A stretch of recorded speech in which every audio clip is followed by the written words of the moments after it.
We are going to be joined by Carlos Miguel S. Oñate, spokesperson of the Trade Union Congress of the Philippines or TUCP. Carlos, good to have you on the show. Good morning. Magandang umaga din po sa inyo at sa lahat po ng ating mga taga-subaybay. Okay, Carlos, ito po sinasabi ng DOLE, meron daw po silang 1.2 billion pesos no, na suporta or ayuda para po sa mga affected workers. Ang question po dito, enough po ba ito? Sapat na po ba ito doon sa mga affected workers natin ngayon?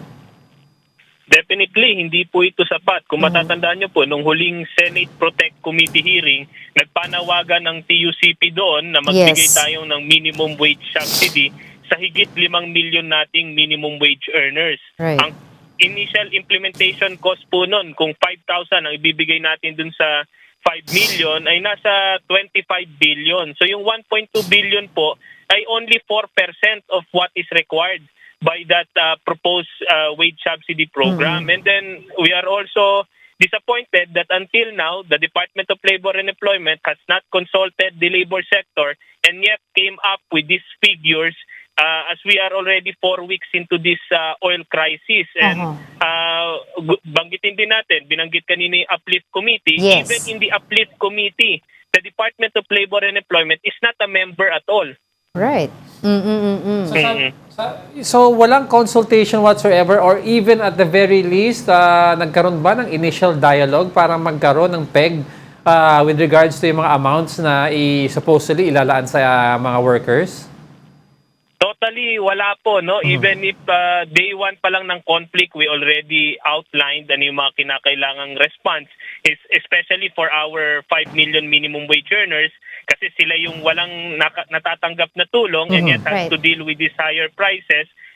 Before, sinabi natin, hindi na sapat ang sweldo nila, lalo po ngayon kinakapos. But there has been no consultation up until now with the Department of Labor and Employment and even the regional wage boards, Yes. which are chaired by the regional directors of Department of Labor and Employment, has not convened any public consultation, even through Zoom.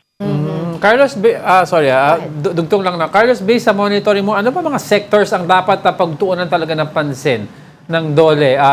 Because maapektuhan talaga ito ng mga rising, everything is rising sa presyo, no? Except yung sweldo. So ano dapat pagtuunan ng pansin? Opo, no, binabanggit namin, no, yung 5 million talaga na ito yung lowest income Kumbaga sa priority in terms of labor, ito talaga yung nasa laylayan. So ito yung unang dapat tulungan. Of course, we know may mga existing tayong tupad programs, but Right. those are for the displaced workers. The minimum wage earner, yung 5 million, have been working all their life even during crisis because sila nga ay minimum ang kanilang sweldo pero wala tayong binibigay na tulong sa kanila. And then of course, hindi pa natin binabanggit what if in the next couple of months, because if we look at the scenarios of no less than the DepDev, unemployment rate could rise up to as high as 6% unemployment. So napakalaki po nun. At ito pa yung ating mga OFWs who are being repatriated, if yung nandito nga sa atin, hindi makahanap ng trabaho dahil nag-record high unemployment tayo yung last January 2026, the highest since the pandemic, lalong wala akong aabutan yung ating mga OFWs na mapipilitang umuwi. But at this point, Carlos, ano po ba yung immediate demand ng TUCP sa ating gobyerno? Meron po ba kayong gusto na wage hike, fuel tax suspension? Go ahead po, sir. Tapa. Actually, naglatag nga kami nung 5-point response. Yun yung tinatawag naming kapit. No? Una doon, yung kanselahin ng buwis. Up until now, we have not heard of any talks about gaano ba kalaki ang ibabawas sa excise tax. Ang aming panawagan, tanggalin buo yung sa excise tax at isama rin yung sa value-added tax. Yung agapan ng presyo, ito yung mga price caps.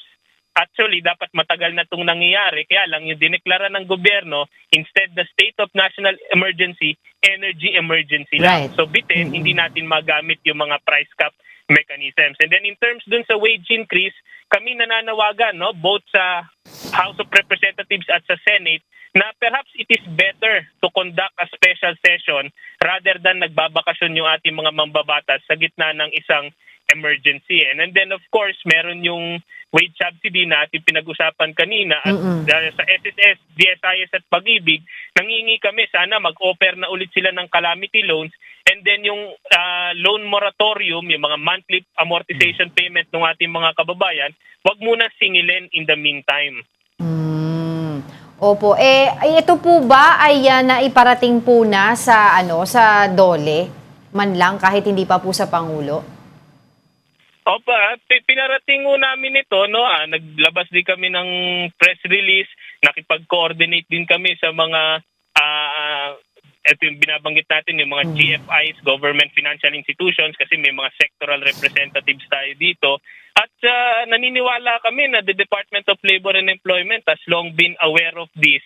But unfortunately, they have been largely absent in our crisis response. Sa Pangulo, na iparating din namin, no, kasi nag-announce sila noon ng crisis committee.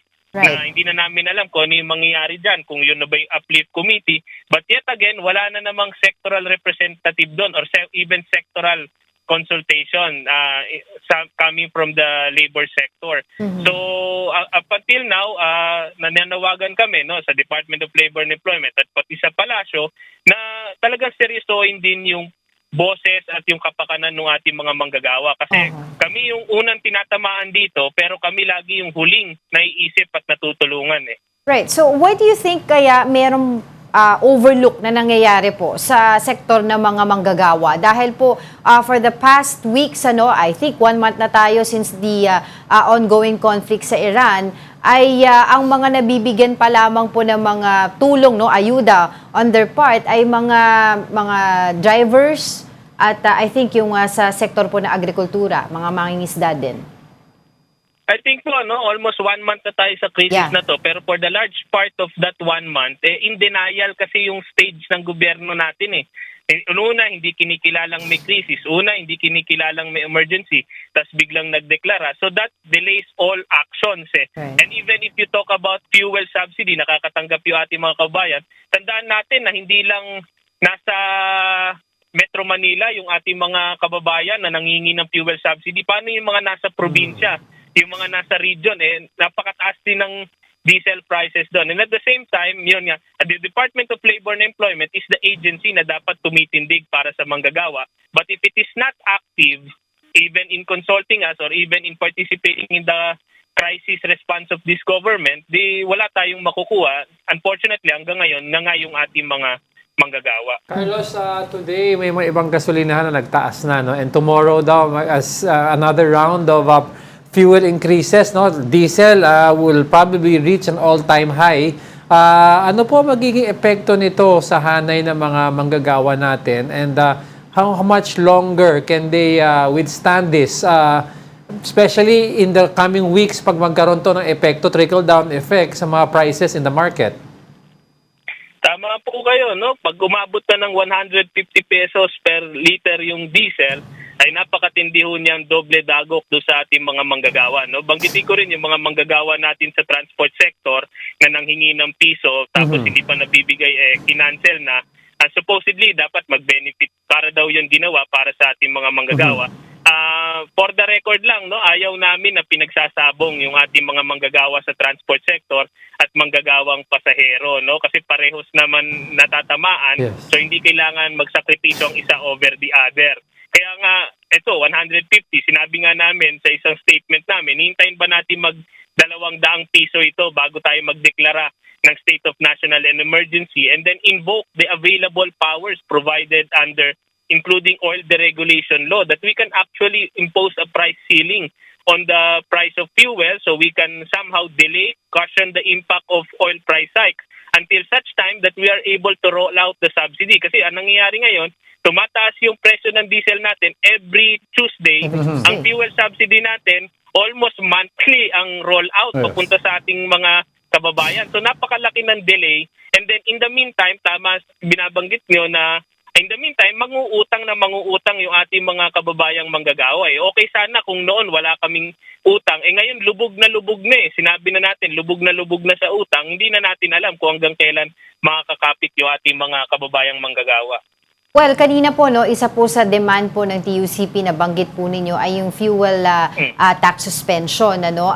Recently, last week po, pirma na yung ating Pangulo dito sa emergency powers na ginrant po sa kanya ng Kongreso. Pero sabi po, antay pa po tayo ng 15 days. Pero sa tingin niyo po ba, bakit po nagkaroon ng delay din doon sa aspeto na yon? Kasi nung una sabi nila, minadali nila ang Kongreso, binigyan naman ng ang Pangulo kaagad, ano? Nakapagpasa naman sila kaagad. Pero parang natagalan din sa pagpirma. Oo, no, so siguro may mga logistics din diyan, pero conceptually, no, at the outset kasi ang hinihingi ng taong bayan noon ay tanggalin muna, no, i-suspend yung excise tax. Pero if you would look at the bill na naipasa at na-request ng palasyo, may nakalagay doon na provision pwedeng reduce lang eh. So parang tumatawad din no less than yung palasyo. Magkano ba talagang ibabawas natin? When in fact malinaw na kung talagang gusto natin magkaroon ng impact yung panukala na yon ay full suspension ng excise tax. Yung 10 piso sa gasolina, 6 na piso sa diesel. Kasi kung i-reduce lang natin yon, barya-barya talagang impact lang yon. At the same time, no, kami rin nagsasound na rin kami ng alarm because no less than the ERC warned us that 4 to 5 pesos ang increase per kilowatt hour sa magiging April na electricity bill natin. So that kung kinumpit namin sa 200 kilowatts per hour, that's 1,000 pesos increase in the monthly bill. So if we would not remove not only the excise tax but also the value-added tax, talagang napakatindi ng burden that will fall on Filipino consumers and workers. Well, mabilis na lang po, Sir Carlos, ano, kasi on the side of the fence of Malacanang, ang sinasabi po nila ay we are set to lose 130 plus billion, no, kapag tayo ay nag-suspend nga ng tax, ng excise tax, no. Kaya yun din daw po yung parang iniisip nila. Your thoughts on that po? Oh, but sino ba dapat i-prioritize natin? Yung ating pamahalaan na merong steady na revenue stream o yung ating mga kababayan na talagang hirap na, maikli na ang PC at wala nang sinasapat na sweldo. So we have to do everything and all government interventions, even sacrificing yung tax, is necessary at this moment because it is an emergency, not business as usual. All right.